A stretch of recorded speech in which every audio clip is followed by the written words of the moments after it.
Assalamualaikum warahmatullahi wabarakatuh.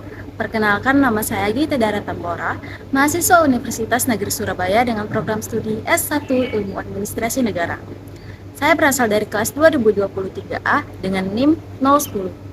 Saya akan menyampaikan satu buah pidato singkat berjudul Saya Muda, Saya Bangga Berbahasa Indonesia.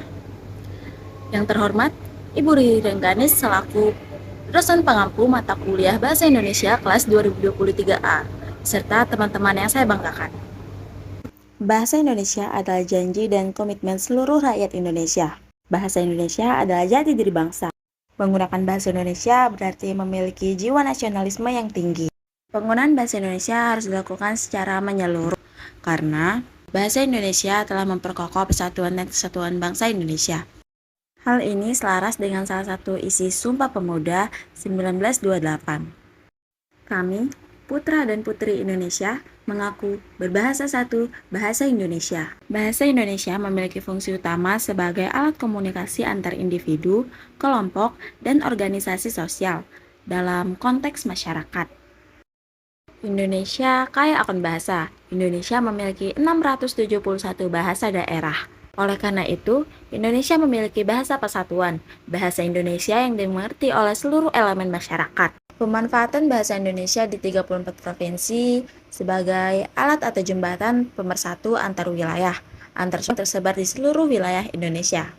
Penggunaan bahasa yang baik, artinya kita harus menggunakan bahasa secara komunikatif dalam konteks sosial, agama, budaya, pendidikan, dan dalam lingkungan manapun. Bahasa Indonesia memiliki kedudukan sebagai bahasa nasional sebagaimana telah dinyatakan dalam Sumpah Pemuda tanggal 28 Oktober 1928. Bahasa Indonesia memiliki fungsi sebagai identitas bangsa, kebanggaan bangsa, alat komunikasi, serta pemersatu bangsa yang majemuk, baik suku, ras, agama, budaya, dan yang lainnya.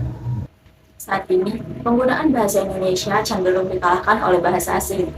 Padahal, pengutamaan bahasa Indonesia sebagai identitas nasional adalah tanggung jawab seluruh rakyat Indonesia.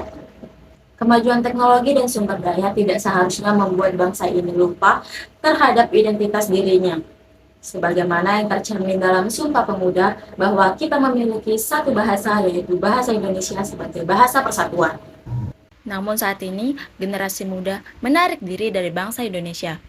Bagi generasi saat ini, bahasa Indonesia dianggap derajatnya lebih rendah dibandingkan bahasa Inggris. Sadar atau tidak, ketika kita melihat orang yang menggunakan bahasa kesan lebih hebat dibandingkan orang yang menggunakan bahasa Indonesia, sebuah bahasa yang untuk persetujuannya memerlukan darah-darah rakyat Indonesia yang tertindas kolonialisme. Apapun alasannya, Indonesia telah memilih bahwasanya bahasa Indonesia adalah bahasa yang mencerminkan kepribadian bangsa. Sebagai bahasa nasional, yaitu identitas kita, bangsa Indonesia. Kita harus menghargai bahasa Indonesia, jangan mencampurkannya dengan bahasa-bahasa lain, karena seperti yang kita ketahui, bahasa Indonesia sangat panjang sejarahnya, dan bahasa Indonesia adalah identitas kita sebagai bangsa Indonesia. Seharusnya, rakyat Indonesia, khususnya para generasi muda, bangga dengan bahasa Indonesia, bahasa pemersatu bangsa yang masuk dalam Bhinneka Tunggal Ikaan. Bahasa Indonesia sebagai jembatan pemersatu bangsa. Sejak diikrarkannya Sumpah Pemuda 91 tahun silam, sejak saat itu, bahasa Indonesia sudah mendapat predikat istimewa di hati rakyat. Bangsa ini bersumpah untuk menjunjung tinggi bahasa Indonesia sebagai alat pemersatu bangsa. Walaupun sangat tidak mudah, namun ketika keberanian datang, para pejuang mendeklarasikan bangsa Indonesia sebagai bahasa resmi bangsa Indonesia. Inilah bahasa kita. Banggalah dengan bahasa kita, bahasa pemersatu ratusan suku di tanah air tercinta. Walau banyak bisikan luar yang mempengaruhi kekokohan bahasa kita, namun bahasa Indonesia tetaplah dalam jiwa. Betapa masyhurnya bahasa Indonesia, hanya dengan mengucapnya saja telah membangkitkan kebanggaan dalam hati kita. Biarlah orang menganggap bahasa Indonesia biasa saja. Kita, sebagai generasi muda, kobarkan semangat. Tunjukkan bahwa kita bangga menjadi bangsa Indonesia dan menggunakan bahasa persatuan kita, bahasa Indonesia. Sekian pidato singkat dari saya. Bila ada kesalahan, mohon dimaafkan. Wabillahi taufiq wa hidayah. Wassalamualaikum warahmatullahi wabarakatuh.